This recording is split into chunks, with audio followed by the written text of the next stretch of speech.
नमस्कार, आप देख रहे हैं डेली 24 भारत। मैं हूं आपके साथ स्तुति झा। अब रुक करते हैं दिल्ली एनसीआर की खबरों की तरफ। मुजफ्फरनगर के पूर्व विधायक विक्रम सैनी ने नगीना सांसद चंद्रशेखर पर बड़ा बयान दिया है। उन्होंने कहा है कि सड़कों पर प्रदर्शन करने की बजाय सांसद को बांग्लादेश बॉर्डर पर जाकर वहां हो रहे अत्याचारों का सामना करना चाहिए।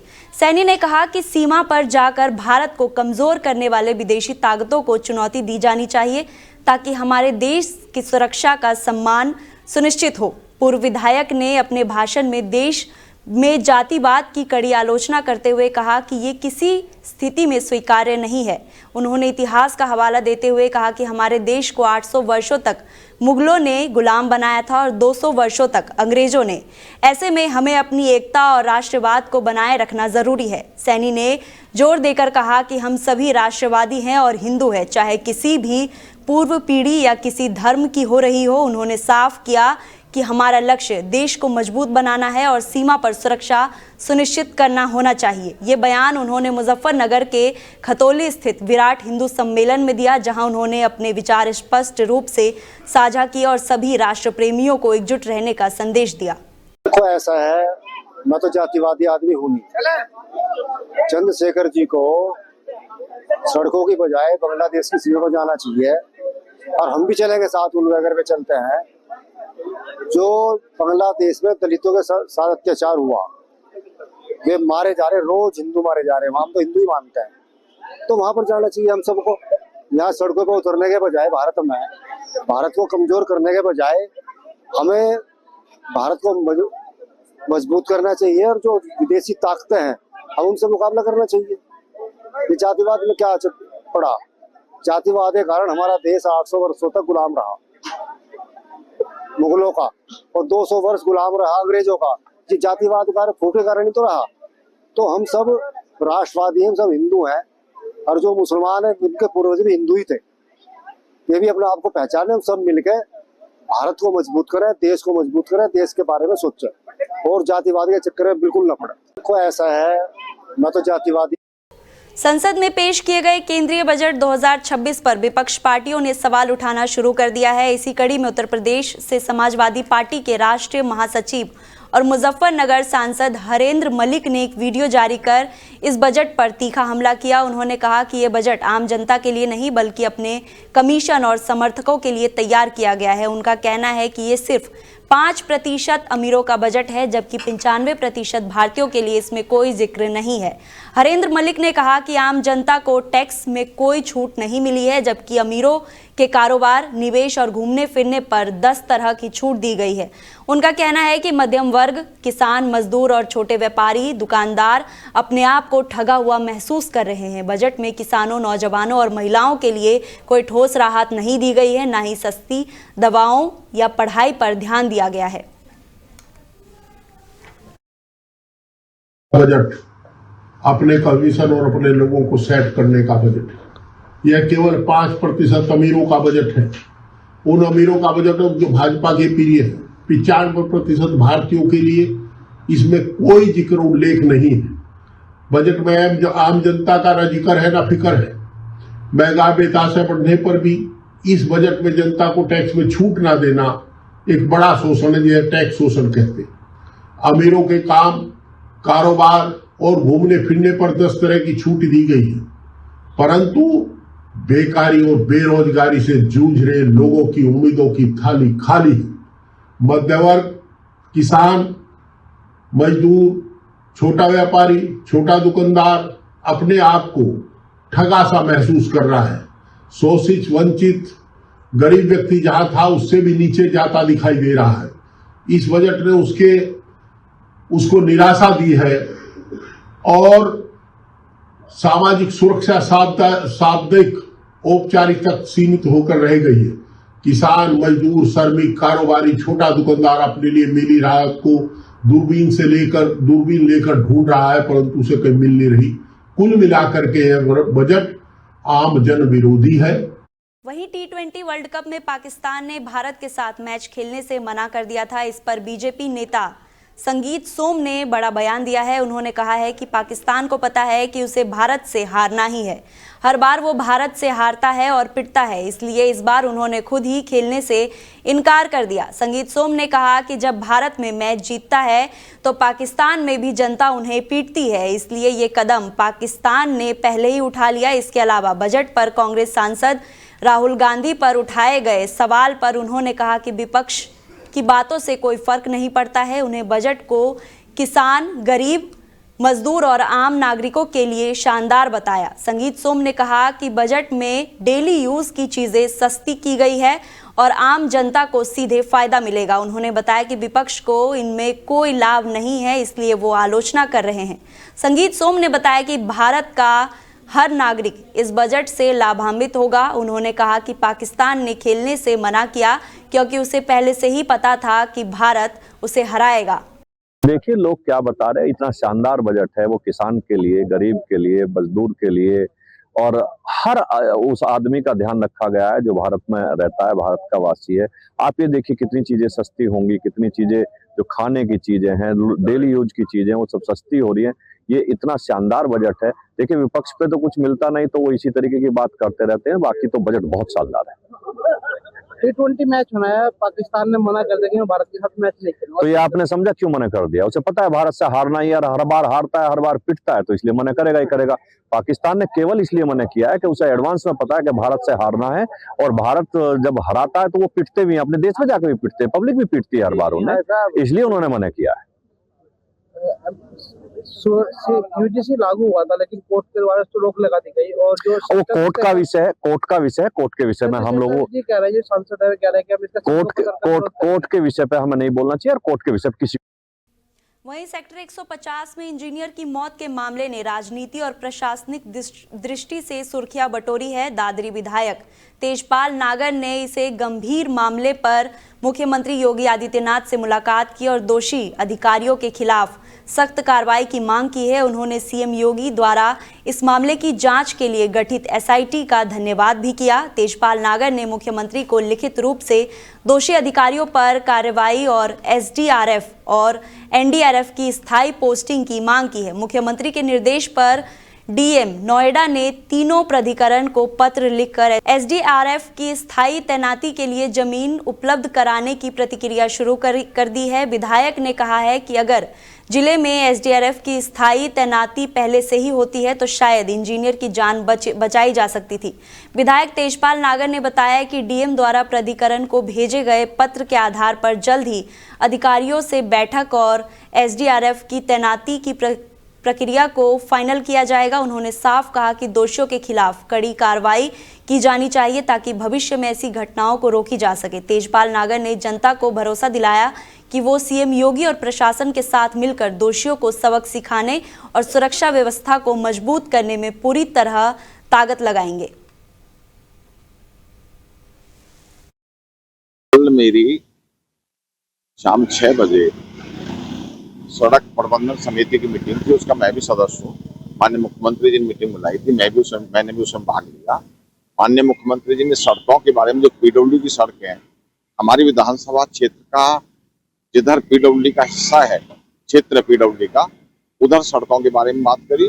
तो माननीय मुख्यमंत्री जी ने सड़कों के बारे में एक अच्छा, क्योंकि इसके अब मंत्री भी हुई हैं पीडब्ल्यूडी के, माननीय मुख्यमंत्री जी ने एक काम बहुत अच्छा किया है कि पहले जब सड़कें स्वीकृत होती थी तो मार्च के लास्ट में जाकर वो स्वीकृत होती थी और स्वीकृत हुई, बहुत सी का पैसा लैप्स हो जाकर, कुछ बन जाकर, कुछ नहीं बने कि नहीं।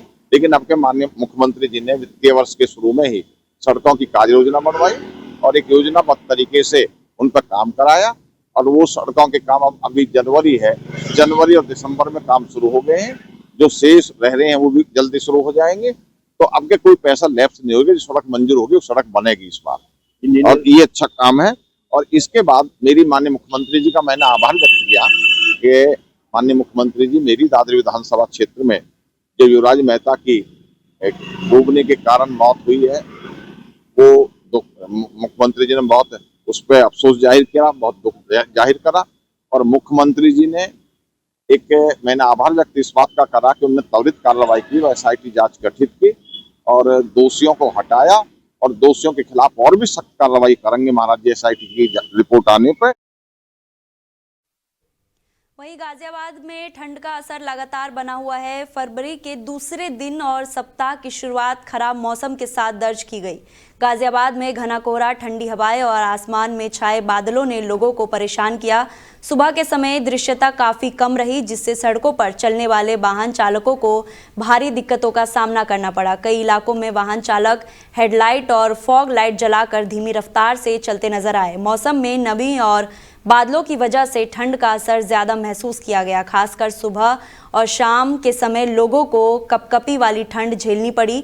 खराब मौसम के चलते जनजीवन प्रभावित हुआ और स्कूल ऑफिस जाने वाले लोगों को भारी देरी का सामना करना पड़ा। NCR क्षेत्र की बात करें तो गाजियाबाद में वायु गुणवत्ता भी खराब श्रेणी में पहुंच गई। गाजियाबाद का एयर क्वालिटी इंडेक्स AQI 244 दर्ज किया गया, जो स्वास्थ्य के लिए चिंताजनक माना जा रहा है। इससे सांस से जुड़ी बीमारियों से ग्रसित लोगों को विशेष सावधानी बरतने की सलाह दी गई है।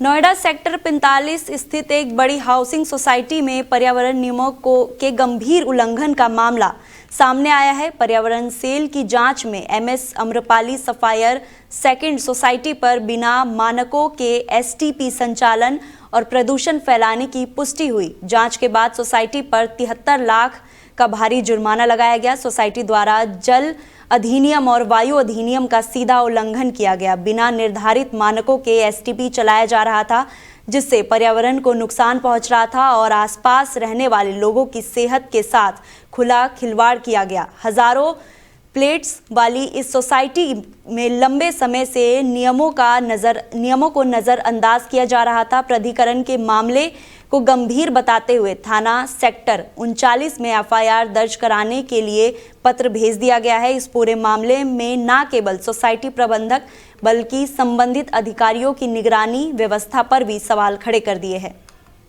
वहीं ग्रेटर नोएडा भाटी गोल चक्कर स्थित 90 डिग्री के खतरनाक मोड़ पर ग्रेटर नोएडा प्राधिकरण की बड़ी लापरवाही उजागर हुई है। इस मोड़ पर आज तक कोई भी सुरक्षा उपकरण, रिफ्लेक्टर या चेतावनी संकेत नहीं लगाए गए थे। घने कोहरे के चलते एक कार सीधे नाली में गिर गई। हादसे में कार चालक घायल हुआ, जिससे मौके पर पहुंची पुलिस ने रेस्क्यू किया। गनीमत रही कि कोई बड़ा हादसा नहीं हुआ, लेकिन स्थानीय लोगों में सुधार को लेकर गुस्सा है। स्थानीय लोगों ने बताया कि यहां मोड़ हमेशा खतरनाक रहा है और कई बार वाहन हादसे हो चुके हैं। इसके बावजूद प्राधिकरण ने केवल दिखावे के लिए बांस बल्ली लगाई और कोई स्थानीय सुरक्षा व्यवस्था नहीं की। ना स्ट्रीट लाइट, ना रिफ्लेक्टर, ना चेतावनी बोर्ड, और इसी वजह से रात में हाईवे पूरी तरह अंधेरे में डूबा रहता है। राहगीर सवाल उठा रहे हैं कि क्या प्राधिकरण किसी बड़े जानलेवा हादसे का इंतजार कर रहा है। प्रशासन की बड़ी लापरवाही स्थानीय लोगों और वाहन चालकों के लिए गंभीर खतरा बनी हुई है। वहीं नोएडा के थाना फेस 1 पुलिस ने एक ऐसे शातिर गैंग को दबोचा है जो न सिर्फ गाड़ियां चुराता है, बल्कि उन गाड़ियों का इस्तेमाल मोबाइल स्नैचिंग और हत्या जैसे संगीन आरोपों में करता था। पुलिस ने इनके पास से चोरी की 12 मोटरसाइकिल और स्कूटी बरामद की। नोएडा के सेक्टर 8 में खाली प्लॉट के पास इन्हें उस वक्त गिरफ्तार किया गया जब पुलिस चेकिंग अभियान चला रही थी। इनके कब्जे से दिल्ली NCR से चोरी की गई 12 मोटरसाइकिल, स्कूटी बरामद हुई है। ये दोनों शातिर किस्म के बदमाश हैं और दिल्ली NCR, गाजियाबाद, बुलंदशहर, हापुड़ अनेक स्थानों पर लगातार चोरी की घटनाएं कर रहे थे। DCP यमुना प्रसाद ने बताया कि पूछताछ में आरोपी ने बताया था कि वो पहले रेकी करते थे, फिर बाइक चोरी करते थे और उसी चोरी की हुई बाइक का इस्तेमाल मोबाइल स्नैचिंग के लिए करते थे। इतना ही नहीं, ये गैंग इन गाड़ियों को दूसरे आरोपी को सप्लाई भी करता था, जिसका इस्तेमाल लूट और हत्या जैसे वारदातों के लिए किया जाता था। जनपद गौतम बुद्ध नगर में अपराध एवं अपराधियों के खिलाफ लगातार अभियान चलाया जा रहा है। इसी क्रम में CP मैम के निर्देशन में कई सारी टीमें बनाई गई हैं। जनपद गौतम बुद्ध नगर में अपराधियों के खिलाफ कई सारे ऐसे गैंग बस्ट किए गए हैं जिनसे अच्छी रिकवरी हुई है और अच्छे गैंग उसमें ऑपरेट करते थे, वो लगातार क्षेत्र में वो पकड़े गए हैं।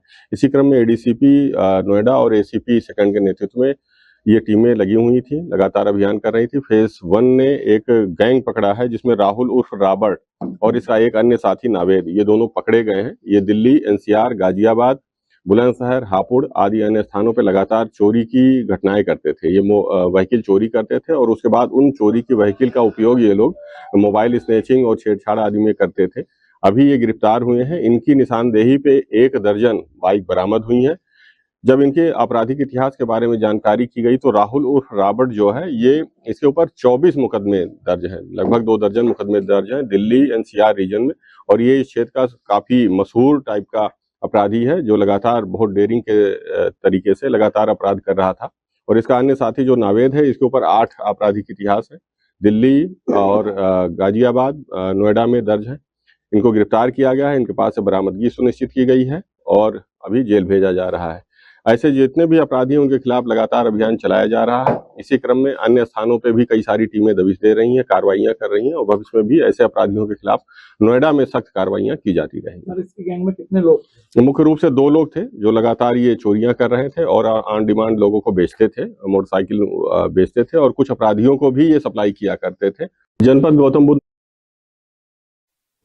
वहीं गाजियाबाद के शंभू दयाल विद्यालय में विद्यालयी प्रतियोगिता कार्यक्रम का आयोजन किया गया, जिसमें बड़ी संख्या में छात्र छात्राओं ने भाग लेकर अपनी प्रतिभा दिखाई। कार्यक्रम में के मुख्य अतिथि महर्षि विद्यालय के पूर्व कुलपति प्रोफेसर LR अग्रवाल रहे, जबकि महाविद्यालय की प्राचार्य डॉक्टर रोचना मित्तल ने कार्यक्रम की अध्यक्षता की। इस अवसर पर अन्य शिक्षागण भी मौजूद रहे। कार्यक्रम की शुरुआत दीप प्रज्वलन से हुई। इसके बाद महाविद्यालय परिसर में रंगोली, फ्रेश फ्लावर डेकोरेशन और कला प्रतियोगिता का आयोजन किया गया। वाद विवाद प्रतियोगिता में छात्रों ने सोशल मीडिया के फायदे और नुकसान पर अपने विचार रखे। 3 दिन तक चले इस कार्यक्रम में छात्र छात्राओं के रचनात्मक और बौद्धिक विकास को बढ़ावा दिया गया। समापन अवसर पर उत्कृष्ट प्रदर्शन करने वाले छात्रों को पुरस्कार और सम्मान देकर उनकी मेहनत की सराहना की गई।